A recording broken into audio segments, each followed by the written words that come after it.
السلام علیکم ورحمۃ اللہ وبرکاتہ۔ گناہ کی تشہیر ناقابل معافی جرم ہے۔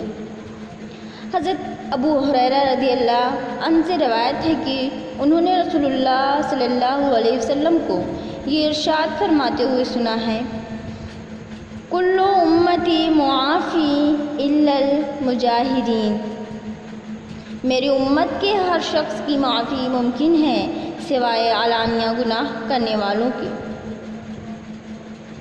انسان کی فطرت میں ہے کہ وہ گناہ کے کام، ناشائستہ کام اور غلط کام دوسرے انسانوں کی نگاہوں سے چھپا کر کرتا ہے۔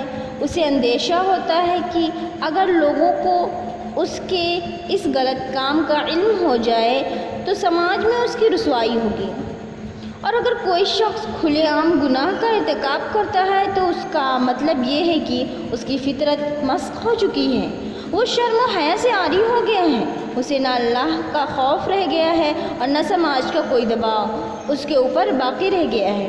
اللہ کے رسول صلی اللہ علیہ وسلم نے ایسے شخص کے علانیہ عمل کو ناقابل معافی جرم قرار دیا ہے۔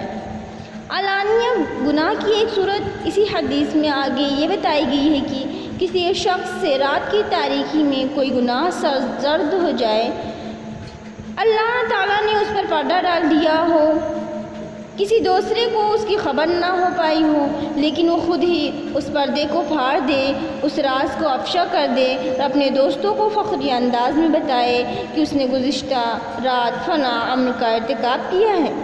اللہ تعالیٰ چاہتا ہے کہ اس کے کسی بندے سے نفس یا شیطان کے بہکاوے میں آ کر کسی گناہ کا ارتکاب ہو جائے تو وہ فوراً اس کی طرف پلٹے، ندامت کا اظہار کرے اور اس سے توبہ و استغفار کرے اور معافی مانگ لے۔